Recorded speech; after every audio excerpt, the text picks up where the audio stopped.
तो hello and welcome back guys. And आज का एपिसोड बहुत ही ज़्यादा इंपॉर्टेंट होने वाला है क्योंकि आज हमें पता चलेगा कि क्वींस मून की कैलियन को आखिर इतनी ज़्यादा पावर्स कैसे मिल गई। तो वीडियो में हमारे साथ एंड तक ज़रूर बने रहें। तो जैसा कि हम लोगों ने पिछले एपिसोड में देखा कि हुंगलियान ने स्नेक को आज़ाद कर दिया था और इसके साथ ही रॉयल इंसेंस रूम से बाहर निकलते हुए नोंगयू को ब्लड मर्क्यूस ने पकड़ लिया था। अब आगे एपिसोड की स्टार्टिंग में हम लोग रॉयल पैलेस को देखते हैं जहाँ पर हानफे, जनरल और फोर्थ प्रिंस मीटिंग के लिए आए हुए थे। फिर जनरल हानफे से कहता है कि तुमने मीटिंग बुलाई है तो जरूर तुमने क्राउन प्रिंस को सेफली बाहर निकालने का तरीका ढूंढ लिया होगा। लेकिन तभी हानफे थोड़ा सा सीरियस होकर के जनरल और फोर्थ प्रिंस को बताता है कि अब क्राउन प्रिंस और हुंगलियान को नहीं बचाया जा सकता। लेकिन फोर्थ प्रिंस को इस बात पर यकीन नहीं होता है कि टियानजी के खिलाफ हानफे के पास अब कोई भी स्ट्रेटजी नहीं बची है। इस पर हानफे बताता है कि टियानजी की अगली चाल का पता लगाना बहुत ज्यादा मुश्किल हो चुका है क्योंकि शायद अब वो पूरी तरीके से आजाद हो गया है, क्योंकि पहले जरूर उसे कोई ना कोई कंट्रोल कर रहा था। और जब मैं हुंगलियान को बचाने के लिए गया था तो मुझे वहां पर इंफॉर्मेशन मिली थी कि टियानजी को लेजेंडरी वेनमस इंसेक्ट की टेक्निक से कंट्रोल किया जा रहा है। लेकिन अब वो उस पॉइजन से पूरी तरीके से आजाद हो चुका है। जिस पर जनरल उससे पूछता है कि तुम्हें ये सब कैसे पता चला, जिस पर हानफे बताता है कि टियानजी के हाथ में एक स्पेशल मेडिसिन बॉटल थी।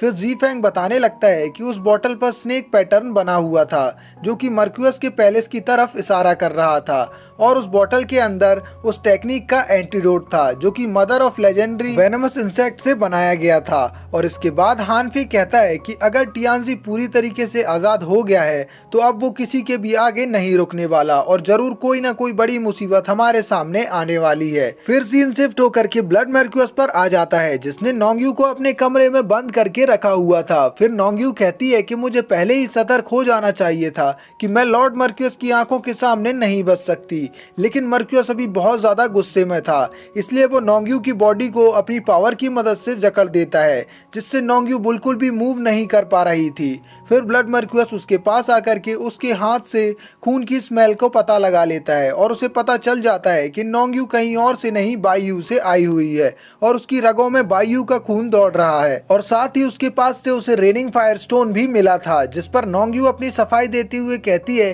कि मैं तो बस बायू से आई हुई एक छोटी सी चोर हूँ और कुछ नहीं। लेकिन मर्क्यूस उसे सच बताने को कहता है क्योंकि उसे नोंगयू के पास से स्पेशल बॉटल भी मिली थी जो उसने टियानजी को दी थी। मतलब वो ब्लैक आउटफिट वाला आदमी कोई और नहीं ब्लड मर्क्यूस ही था जो कि टियानजी को वो बॉटल दे करके आया था। इसके बाद नोंगयू उससे झूठ बोलने लगती है कि मुझे यहाँ पर टियानजी ने भेजा है और वो ऐसा इसलिए कर रही थी ताकि टियानजी और मर्क्यूस के बीच में दोस्ती टूट जाए। लेकिन ब्लड मर्क्यूस को यकीन नहीं होता कि टियानजी के पास नोंगयू की तरह कोई सबऑर्डिनेट भी है। इस पर नोंगयू कहती है कि जिस तरीके से तुमने मेरे मास्टर से बहुत सारी चीजें छुपाई हुई हैं उसी तरीके से उन्होंने भी अपने कुछ राज छुपाए हुए हैं। इसके बाद ब्लड मर्क्यूस को मिस हू पर भी शक होने लगता है क्योंकि वो भी बायू से आई हुई हैं और नोंगयू भी उन्हीं के साथ पैलेस में आई हुई थी।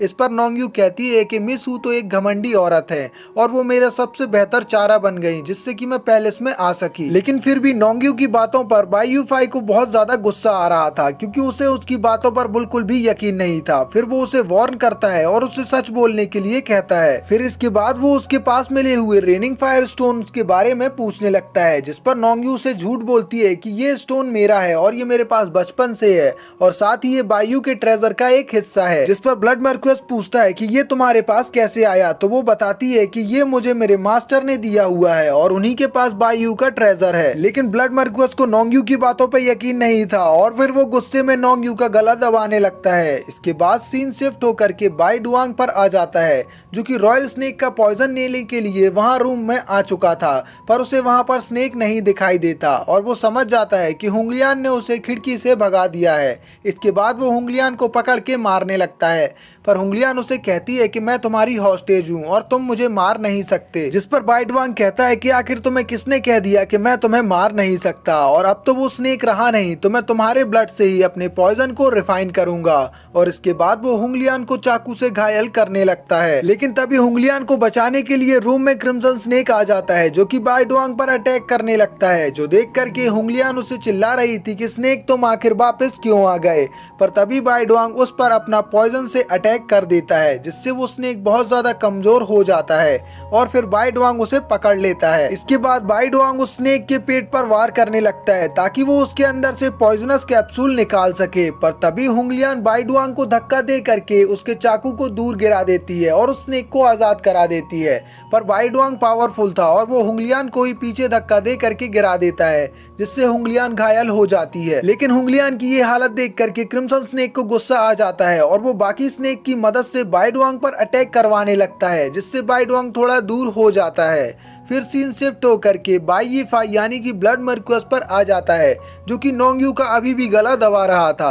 पर नोंगयू उसे वार्न करती है कि अगर आज तुमने मुझे मार दिया तो मेरे मास्टर क्राउन प्रिंस और हुंगलियान को मार देंगे। लेकिन ब्लड मर्क्यूस को उसकी बातों पर अभी भी यकीन नहीं था, क्योंकि उसने तो पहले ही टियानजी के साथ डील की हुई थी। लेकिन फिर नोंगयू कहते हैं कि अगर तुमने मेरे बात का यकीन नहीं किया तो तुम बाद में जरूर पछताओगे। इसके बाद मर्क्यूस को सोचने लगता है, पर तभी एक सोल्जर मैसेज लेकर के आता है कि लॉर्ड मर्क्यूस आपको जनरल ने मीटिंग के लिए बुलाया है। जिसके बाद वो नोंगयू को वहीं पर छोड़ देता है और फिर वो जनरल से मिलने के लिए निकल जाता है। सीन शिफ्ट होकर के हुंगलियान पर आता है, जहां पर बाइडुआंग पर बहुत सारे स्नेक अटैक कर रहे थे।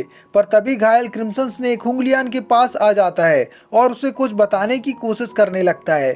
लेकिन हुंगलियान उसकी बात नहीं मानती, क्योंकि वो स्नेक अपना सेक्रीफाइस करने वाला था ताकि हुंगलियान बच जाए, और वो अपने पॉइजन कैप्सूल को बाइडुआंग को नहीं देना चाहता था।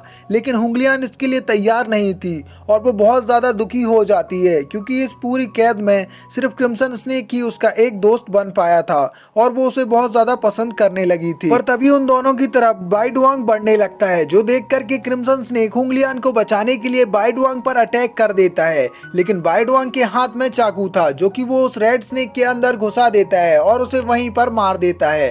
ये देख करके हुंगलियान बुरी तरीके से टूट जाती है और बहुत ज्यादा दुखी हो जाती है। साथ ही उसे इसके ऊपर बहुत ज्यादा गुस्सा आ रहा था, और उसके बाद वो जैसे ही अपनी मुट्ठी खोलती है, जिसमें उसने क्रिम्सन स्नेक के पॉइजन कैप्सूल को रखा हुआ था, जिससे हुंगलियान रोते हुए निगल जाती है और बाइडुआंग उस पर अटैक करने के लिए आगे बढ़ने लगता है। पर कैप्सूल खाते ही हुंगलियान को बहुत सारी बातें याद आने लगती हैं और उसके अंदर गुस्से का लावा फूट पड़ता है, जिसके बाद वो गुस्से से अपनी आंखें खोलती है। और अब उस कैप्सूल की वजह से सारे स्नेक उसकी बातों को मानने लगे थे। ये देख करके बाइडुआंग भी घबरा जाता है।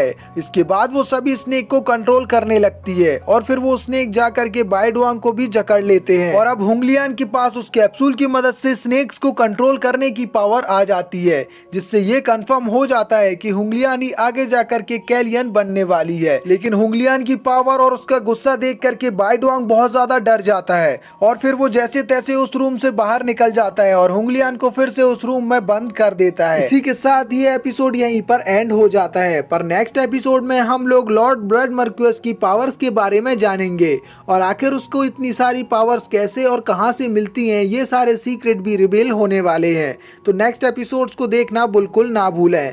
साथ में आप लोग इस सीरीज के सबसे पावरफुल आदमी को भी देख पाएंगे।